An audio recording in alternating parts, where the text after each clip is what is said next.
नमस्कार, कृषि जागरण के फेसबुक लाइव में एक बार फिर आप सबका बहुत बहुत स्वागत है। इस वक्त हम श्याम विहार फेज 2 में पहुंच चुके हैं और जैसा कि आप देख रहे हैं कि हमारे चारों तरफ सिर्फ फूल ही फूल है। कितने खूबसूरत, अगर आप रंगों को भी देखें तो कितना चमकीला चटकीला रंग है। देखने से ही हमारे आंखों को सुकून मिल जाता है। हमारी नजर जब इस तरफ पड़ी तो हम खुद को और हमारे दर्शकों को ये इतना सुंदर नजारा दिखाने से रोक नहीं पाए। और जब हम यहाँ पर आए तो दूर से जितना ये खूबसूरत लग रहा था, पास आने पर और भी ज्यादा प्यारा खूबसूरत लगा। अक्सर हम जब खेतों में जाते हैं तो हमें अलग अलग तरह की फसलें देखने को मिलती है, लेकिन यहाँ पर जो ये अलग अलग तरह की गेंदा फूल जो है वो अपने आप में हमें अपनी ओर खींच कर ले आया और हम रोक नहीं पाए खुद को।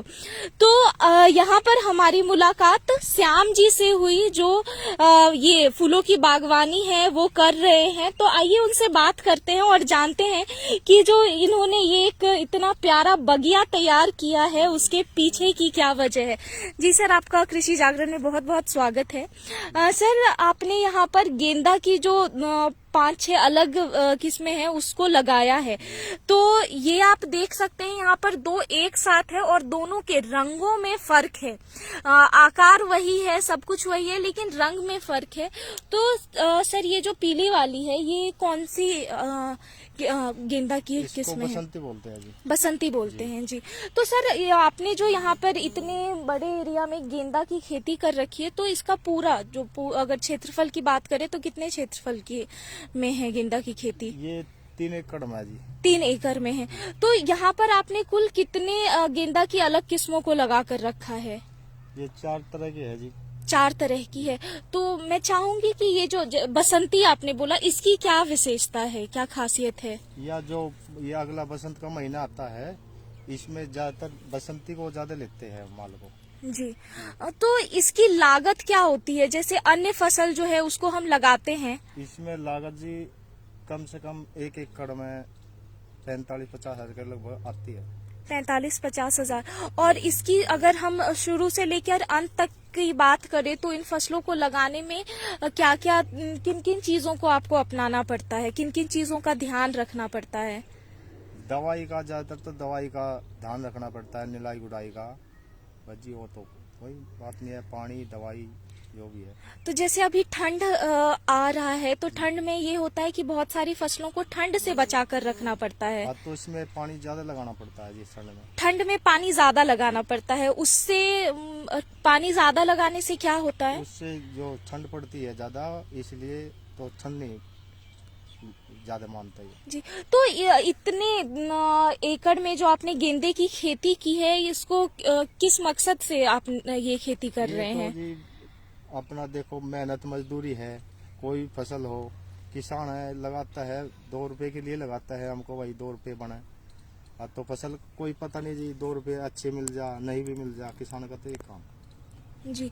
तो आपने जैसा कि आप सब देख रहे हैं यहाँ पर गेंदा के साथ साथ अलग अलग फसलों की भी खेती की जा रही है। तो मैं श्याम जी से पूछना चाहूंगी, आपने इसके साथ और कौन सी फसलों को यहाँ पर लगा कर रखा है? और गोभी लगाई हुई है जी। गोभी लगाई हुई है। मैंने उधर देखा कि वो प्याज भी थे, सग्गा प्याज भी थे।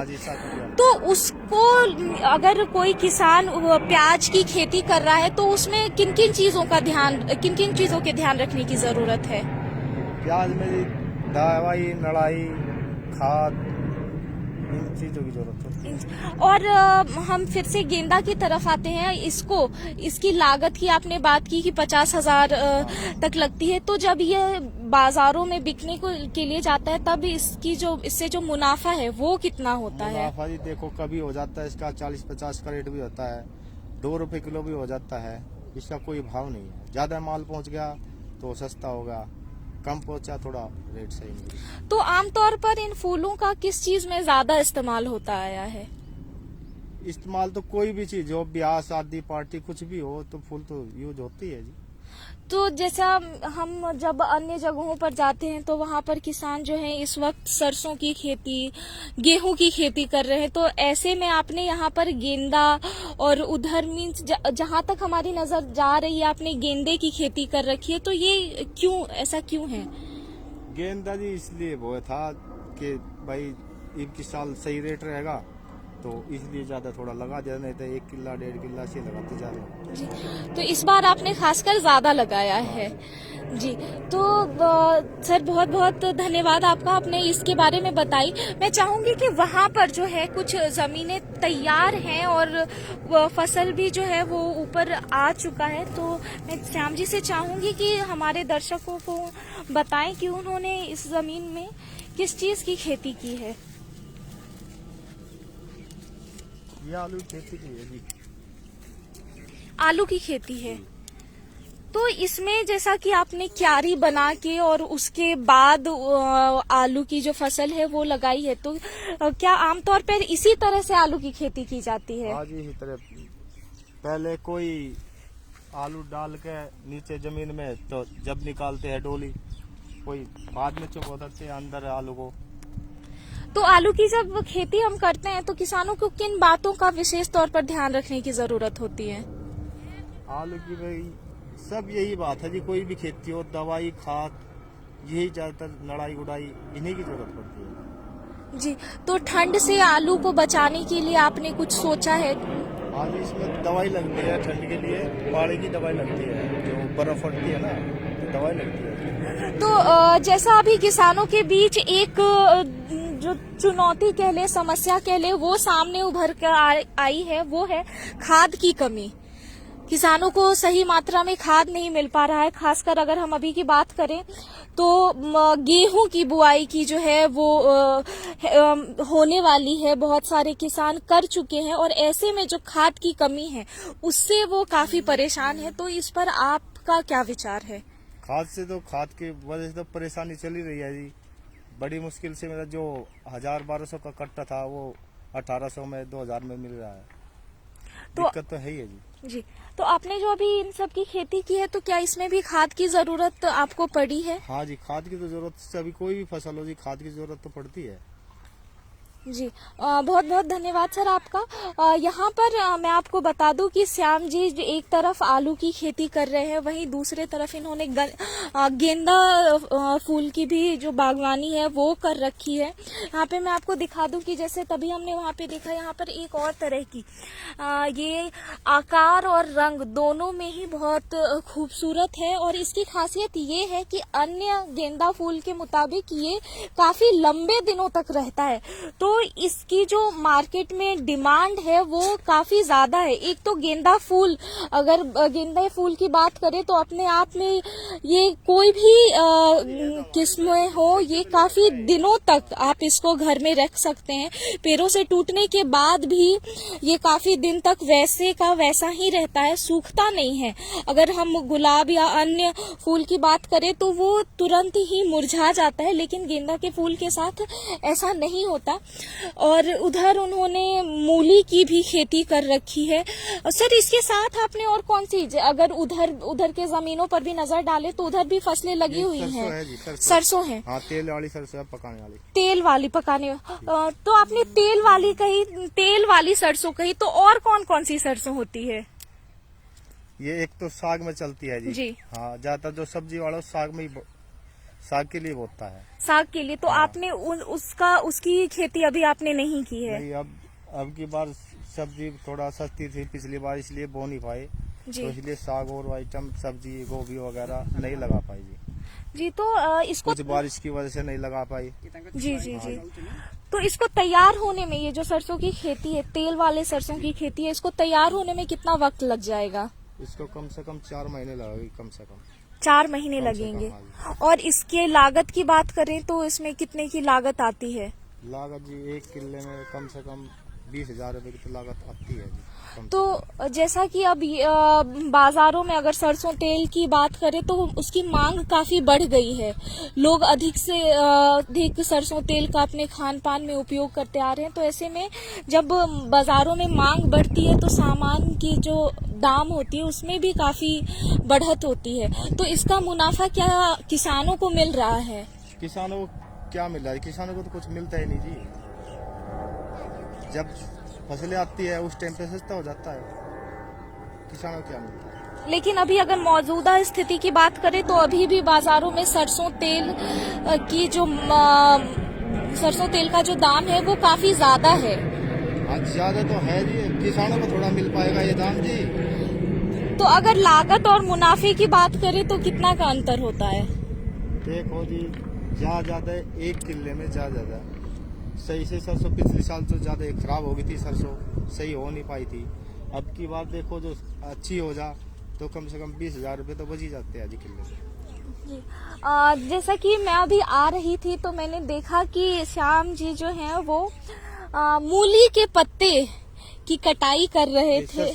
सरसों, सॉरी माफी चाहूंगी मैं, सरसों के पत्ते की कटाई कर रहे थे। तो आमतौर पर ये देखा जाता है कि ठंड के मौसम में जो भी सब्जियां किसान उगाते हैं उनके जो पत्ते होते हैं जैसे गोभी, मूली, सरसों, ये सब चारे के रूप में काम आते हैं। इधर आप देख सकते हैं श्याम जी ने पशुपालन यानी भैंसों को भी यहाँ पर रखा है। मैं उनसे पूछना चाहूंगी क्या ये जो आपने भैंसे पाल रखी हैं ये व्यावसायिक रूप से है या आपने खुद के लिए इसे यहाँ पर रखा है? खुद के लिए। खुद के लिए मीन्स इसके जो दूध होते हैं वो आप बेचते नहीं हैं? ना, बेचते भी है जी, ऐसी बात तो ज्यादा होता है बेचते हैं। तो अभी बाजारों में भैंस के दूध की कीमत की बात करें तो प्रति लीटर कितने रुपए की है? अभी है जी 50-55 की है। तो यहाँ पर जो अगर आप देखेंगे तो जो भी ऐसी पशुएं होती हैं उनको खाने के लिए चारे की जरूरत होती है।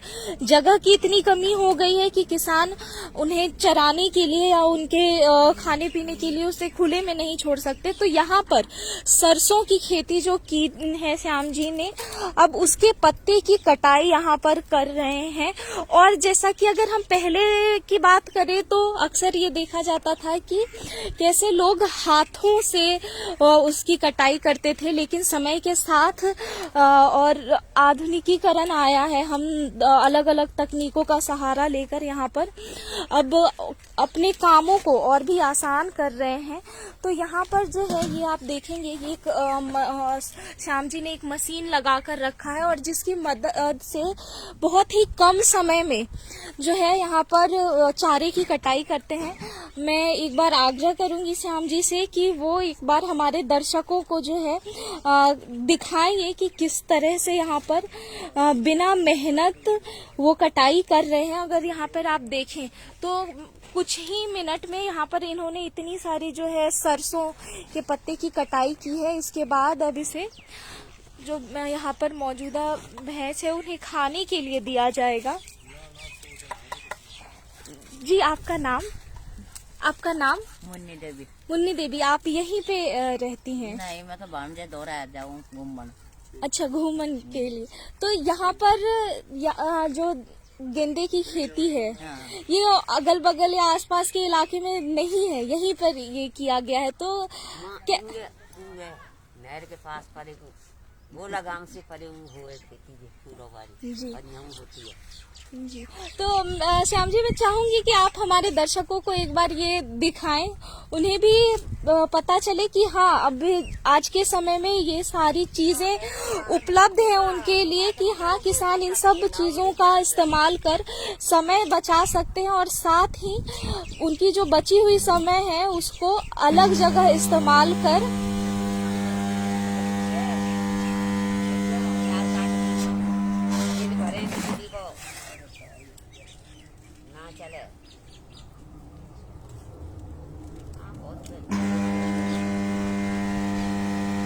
देखिए यहाँ पर जो है ये मशीन लगी हुई है और इसके बाद इसकी मदद से जो ये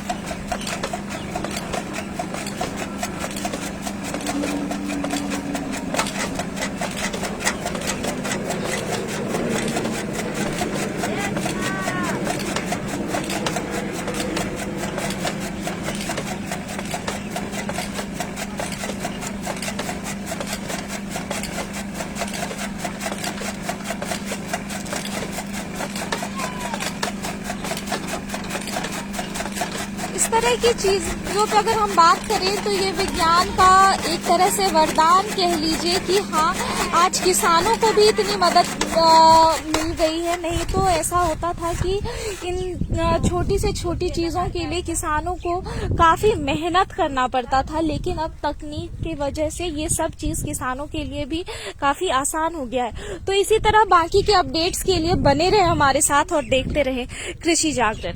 धन्यवाद।